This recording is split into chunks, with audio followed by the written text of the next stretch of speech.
Heyo, OmniDogs and OmniKittens. It's OmniDog from OmniDog's Vault. How's it going? Thanks for tuning in. I totally appreciate you guys watching. And what I'm doing is part three of one and done standalone books that can just be enjoyed. They don't have 6 volumes to them. You just read them, boom, and that's the story.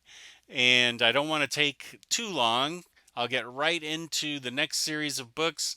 This is a famous book. I think they made a movie out of it. I think it's one of Joe Kelly's best books he's ever written, and that's saying something because he can write. This will be no surprise to people. I Kill Giants. This particular version is out of print, but it's easily attainable in trade paperback form. And I Kill Giants is one of the most moving books that you will ever read. It is remarkable. And I'm probably preaching to the choir. You've all probably read this, but if you haven't, you really need to open up your wallet, get that trade paperback version. Lots of people even cry at this book. Lots of people. I got choked up at it. It's a moving book, very moving book. And I Kill Giants, one of the best things out there. Definitely recommend this. Um, let's see. Let's talk about Joe Kelly again because he wrote SpiderMan Deadpool. If you're a fan of either character, Joe Kelly writes them both great with the great art of Ed McGuinness. And this is a one and done oversized hardcover. You can get it in trade paperback form, though, I'm sure. Although it may be several volumes, so that doesn't count. You have to get the oversized hardcover. Uh, this is Joe Kelly just has a remarkable ear for Deadpool, and he writes Spider-Man. This is a fun team up that has a little bit of role reversal in it, and I dug the heck out of it. Great book, Spider-Man Deadpool by Joe Kelly and Ed McGuinness. Definitely a great one and done standalone book. In the next book, I'm cheating on because it is an omnibus, but man, oh man, a Shevitz, is it a skinny omnibus? It really doesn't count. How much did this thing cost? $50. How's this an omnibus? I don't even know. It's the complete collected stories, so I guess that counts as an omnibus. It's very thin, as you can see. The Superior Foes of Spider-Man by Nick Spencer, art by Steve Lieber. This book is a crack up. The superior foes of Spider Man are definitely not superior. They are a bumbling gang of C list criminals. I can't even remember if Spider Man appears in this book. I don't think he does. It's all about these uh, superior foes of Spider Man. Lots of you out there have probably already read this. I can't say enough about this book. It's hilarious. It is genuinely funny. It's not expensive, high quality book with great art and wonderful colors. Superior Foes of Spider-Man. I know I'm cheating. It's an omnibus, but this is my channel. I can do what I want, right? Get this book and be prepared to laugh. It is very funny. I dig it completely. This is one of Grant Morrison's most accessible books. Now that I think about it, I should have brought in Joe the Barbarian, but I brought in Klaus. Very accessible. The beginnings of Santa Claus. Gorgeous, gorgeous art. Check this page out.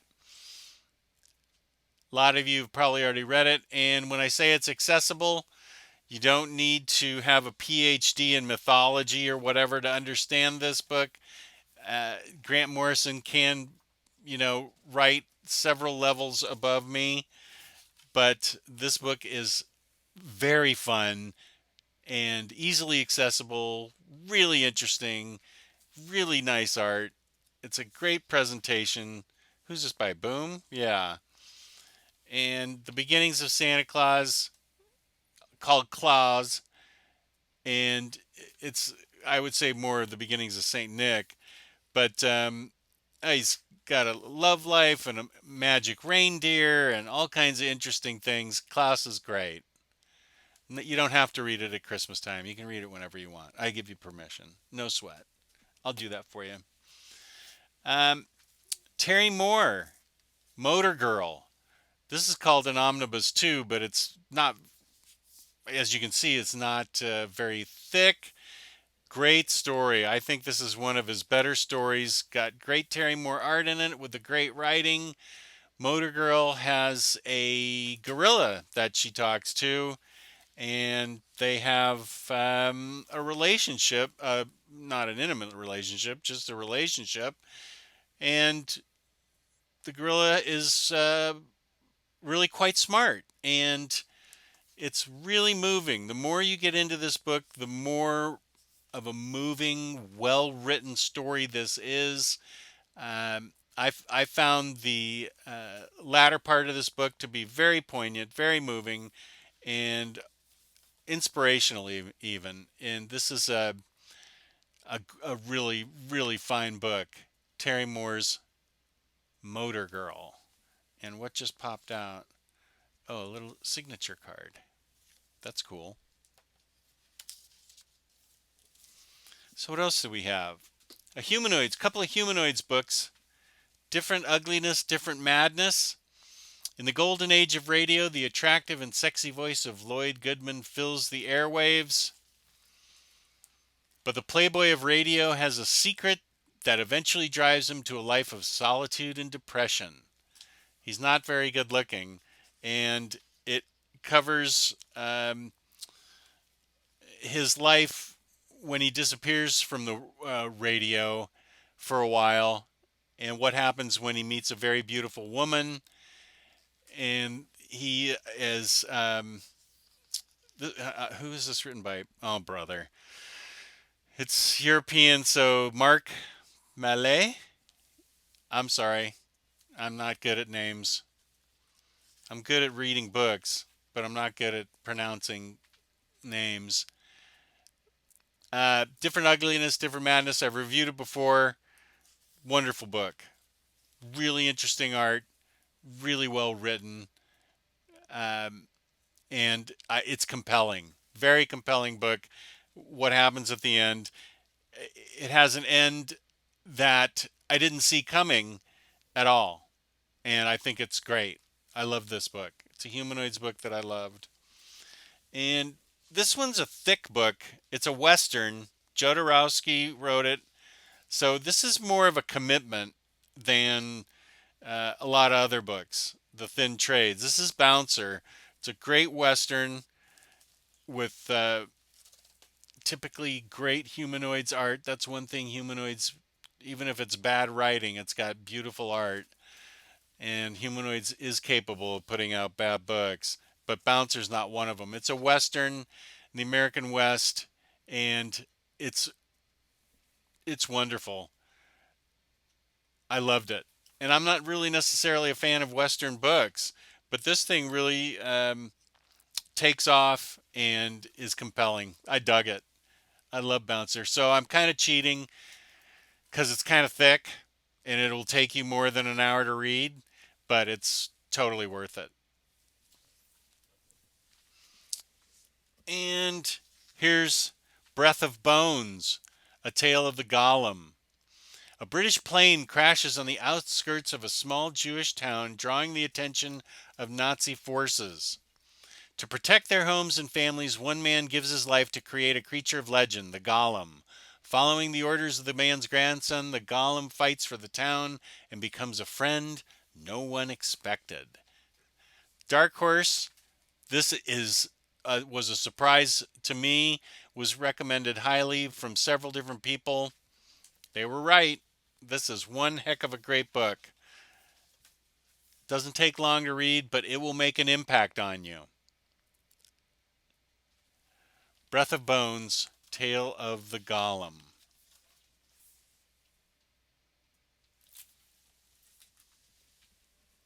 Here's a fun book. The New Deal by Jonathan Case.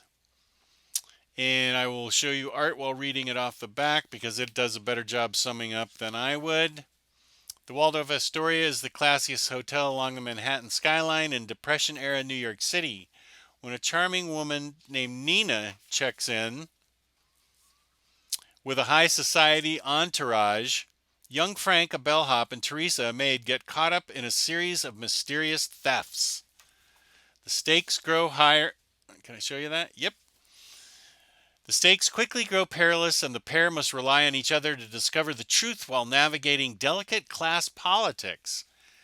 This was fun. It is kind of a palate cleanser.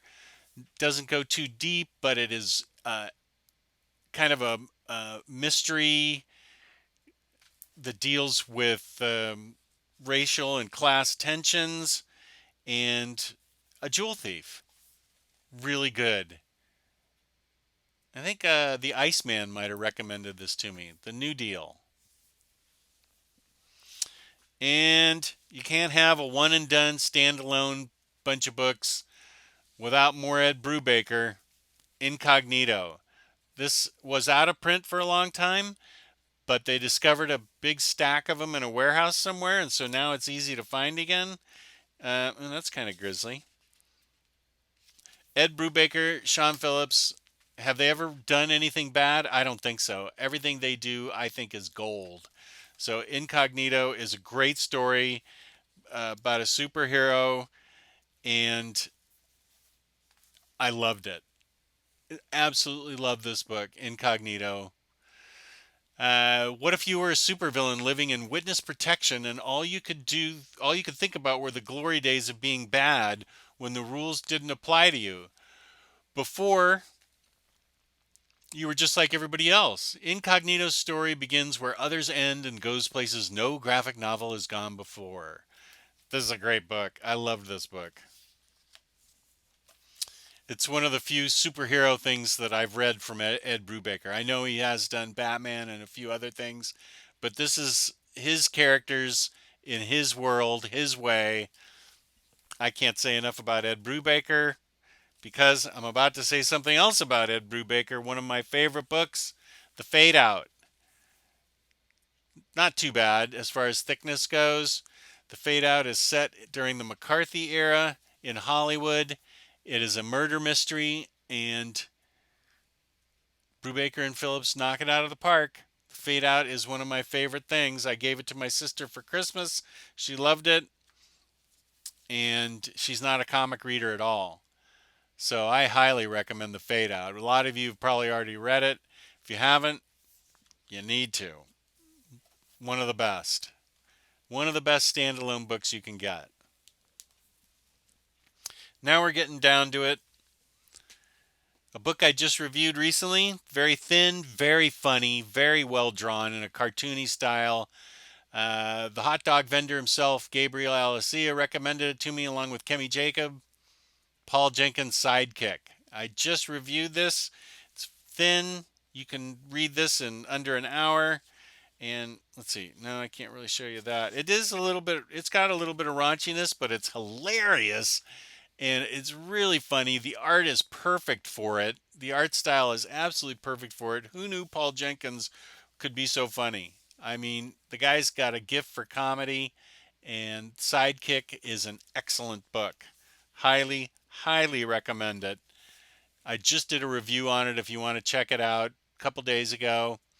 If you want to check out my root beer review of Sidekick, this book, what a treasure. Love this book. And I just reviewed this book. This is a thin Marvel book, Gamora. This is the Gamora that's kind of from the Marvel Cinematic Universe. She is set out on a revenge. It's a revenge tale with fabulous art by Chichetto. And I just reviewed this. If you want to go back a couple of videos before this, I love this book, Gamora. She's the baddest badass in the galaxy, and she goes out on a revenge trip. She has to deal with her sister and her father, who happens to be Thanos, her adopted father, and her adopted sister Nebula. But it's really about her finding herself out on the edges of a black hole where she finds out a little bit about herself. So I highly recommend Gamora. And let's see, Big Man Plans. One of the most violent books I've ever read. I just did a review of this one too. It's also a great one and done book. Probably one of the most violent books I've ever read. So you have to get ready for that. It's a crime and mystery book. It's about a little person that is out to get I'm here to rage and get respect, and he does. Super well written and drawn by Eric Powell and co-written with Tim Weiss. This is one heck of a great book. Really, really enjoyed it, and I'm trying to see what I can show you because it's so violent. I'm just warning you, it's R-rated for violence, in my opinion. Great book, though. One and done standalone book. And we have Eleanor and the Egret. John P. from Cleveland. Good recommendation from him. It's about Eleanor, and she has an egret that she can communicate with. This is a really good book. I enjoyed this book. The more I read it, the more I got into it. It's a it's from Aftershock Comics. It's a crime mystery book with elements of fantasy in it. I guess if she has a talking egret, then you'd say, yeah, it has elements of fantasy in it. But I was, it's a book. It's a book that had an ending that I never saw coming. It's got art by Sam Keith. It's written by John Layman, and this book is really, really fun. And it is it builds and builds to a really good ending where everything gets tied together. You're kind of wondering what's going on in it, but then it all gets tied together and you go, "Oh my gosh, this book is so good." And it really is. Eleanor and the Egret. Let's see. I got a few more books and I'm just going to go through them real quick cuz I don't want you to have your eyes glaze over. I've reviewed these books before, so they won't be new to you. But the first one's Coyotes. This is a great one and done book. Women are going missing in the city of Lost Girls, a border town in the desert. Officer Frank Coffey is trying to get to the bottom of this when he meets Red, a 13-year-old girl with a katana blade. This is a great one and done standalone book. Coyotes. Not to be confused with a book called Coyote. I don't know anything about that book. I'm sure it's fine, but this is Coyotes. Kingsway West by Greg Pak. This has magic in it. It's old. It's the Wild West where magic and magic dragons are, well, dragons I guess are magic anyway. Flying dragons are considered magic. It's a Wild West fantasy epic with elements of magic and I love Kingsway West. This is one of the better books out there. This is one of my favorite books. It's labeled as science fiction, and so I guess so. It's got great art, and I could read this book again and be happy. Great standalone book. And Garth Ennis, I reviewed this book a while ago. Punisher the Platoon. This is a Frank Castle story, and it is great. It's all about Frank Castle in Vietnam, part of what turns him into the Punisher.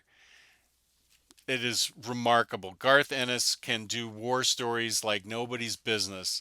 This has no Punisher in it, but tons of Frank Castle being the best Frank Castle he can be. And I absolute 10 out of 10 on this one. This is tells the point of view can switch around in it about the Vietnam War. Garth Ennis, just brilliant with really good art too. I mean, this book is top notch. And the last is the last book. Yep, this is something that everybody's read. It's coming out in an absolute form that everybody's gonna love. So since it's coming out in absolute, I don't know if that's cheating or not. But you probably already read it, but I'll give it another plug because I just pulled it off the shelf and reread it for the 10th time. Daytripper. This can be read in a couple hours quite easily. Very famous book. Right up there, I think, just below Watchmen and Dark Knight Returns. It is a trend setting, groundbreaking book. If you haven't read it, You need to. I This is just one of those amazing books that makes you say, "Oh, comic books. They're the perfect medium. They're the perfect blend of art and writing." Daytripper, perfect book. Absolutely perfect book. So that's it. One and done. Standalone books. Not a big commitment. You just get to read them and go on with the rest of your life. But you'll be the better person for it because you'll have read great comics, and that's what we're all about. So tell me what you think your best and favorite standalone books are. I'd be interested. Maybe I'll be exposed to some new reading material. I love it when I get reader recommendations, and I love it when people subscribe and hit the like button and leave comments. I love you guys. Thank you very much for tuning in. OmniDog saying peace and love, peace and love.